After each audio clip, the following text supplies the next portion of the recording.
Cassini Oval is a curve defined by two fixed points called the foci. Using analytic geometry, let our two foci be f1, negative a0, and f2, a0. And let pxy be a moving point on the Cassini Oval. The defining property of a Cassini Oval is simple. The product of the distances from P to the two foci remains constant. f1p times f2p is equal to b squared, where b squared is a constant. Using the distance formula, f1p, we have this equation, and for f2p, we have this narrative as well. Therefore, this is the equation for the Cassini Oval. And then squaring both sides gives us this form. And yes, this is the Cartesian equation of the Cassini Oval. So now let's verify this property dynamically in our GeoGebra animated applet, where we have the product of f1p and f2p equal to b squared. So as p moves along the curve, f1p and f2p change. So observe some changes here, but their product b squared remains constant. Alright, so case number 1, we have a and b equal to each other. So we say a and b are equal to 2.9.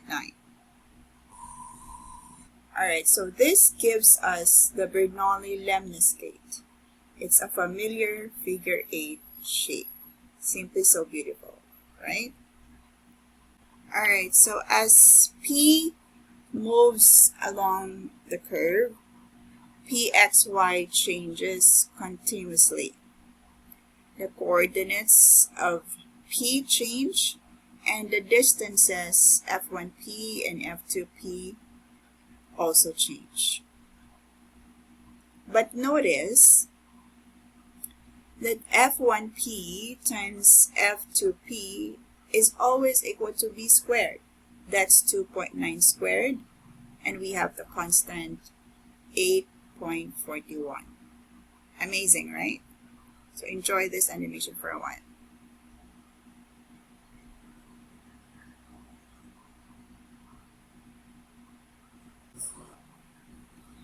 This confirms the defining property of the Cassini Oval.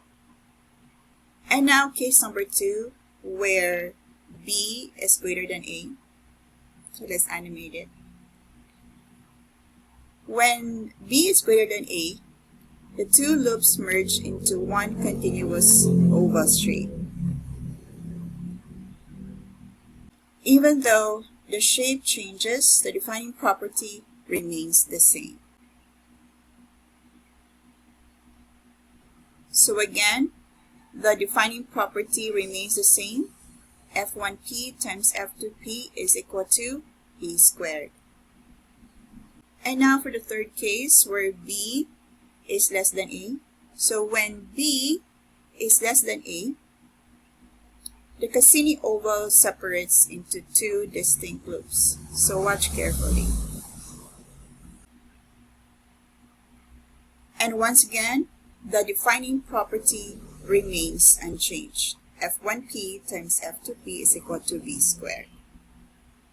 Alright, so we just have witnessed that the shape changes, but the property remains. So again, regardless of the shape, two distinct loops, Bernoulli-Lemniscate, or the one connected oval, the fundamental definition remains. f1p times f2p is equal to b squared. Indeed, the shape changes, but the defining property stays constant. Enjoy this animation.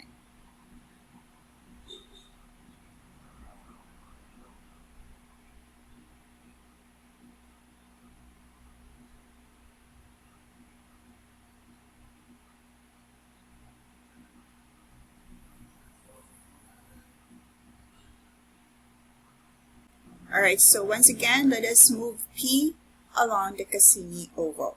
The Cassini Oval gives us a beautiful opportunity to revisit analytic geometry. We can also see the Pythagorean theorem at work as we compute the distances F1P and F2P. So again, these are the equations that describe the Cassini Oval. F1P times F2P is equal to B squared, and this form here.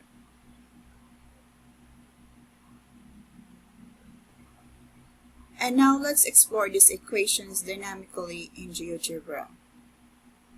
So we're going to break down the distance F1P and F2P. Okay, so we have here H1, H2, and V1 components, right? Okay, so have a look. So there will always be H1, H2, and V1. So we are going to break down the distance F1P. We can see the components or the breakdowns of the distance F1P.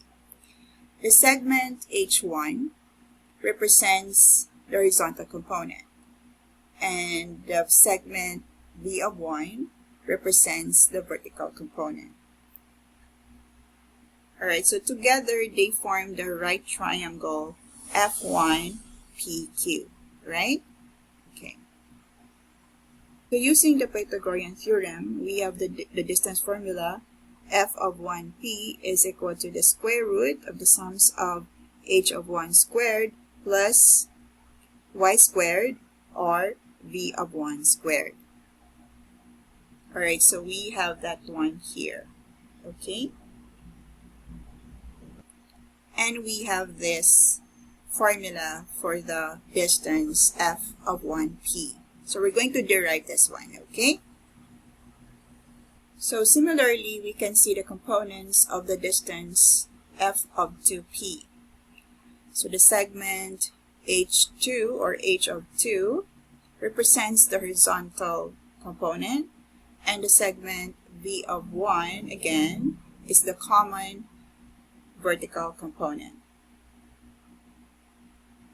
Alright, so together they form the right triangle F2PQ.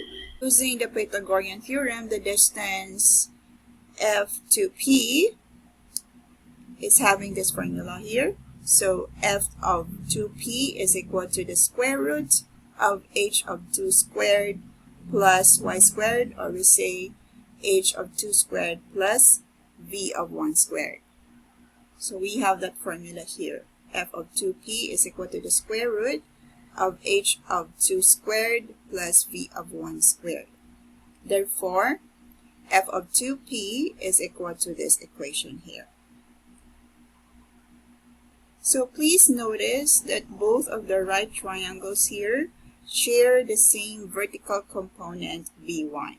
Alright, so our v1 is equal to the distance pq. And now let's derive the algebraic expressions for h sub 1 and h sub 2.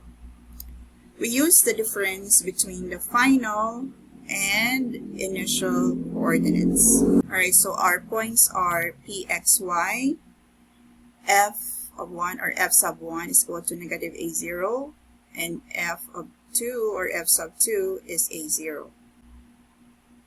For distance f sub 1p, our x initial is negative a, and for the distance f sub 2p, our x initial is a. And of course, for both distances f1p and f sub 2p, our x final is x. Alright, so for the horizontal component of the distance f1p, we have this formula. H sub 1 is equal to the absolute value of x final minus x initial. So we just have to substitute, and we have this form here. Okay? Alright, so similar narrative for the horizontal component of the distance f sub 2p. Alright, so reminder, the absolute value is important because h sub 1, h sub 2, and v sub 1 represent lengths. which cannot be negative. Alright, so both Pythagorean theorem F1 PQ and F sub 2 PQ share the same vertical component V sub 1 is equal to PQ.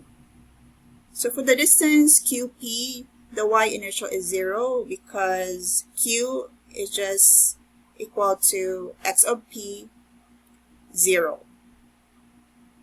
Alright, so the final y coordinate, we have y final is equal to y, and y initial is equal to 0. Alright, so putting everything together, we just need to substitute the components into the Pythagorean theorem, okay, as shown in this narrative here. Alright, so now feel free to substitute these expressions step by step and explore the complete algebraic narrative of the Cassini Oval. And of course, I invite you to recreate this GeoGebra animated applet and explore the beautiful truth behind this equation through your own constructivist experience. Discover the mathematics for yourself, truly a beautiful and heavenly experience.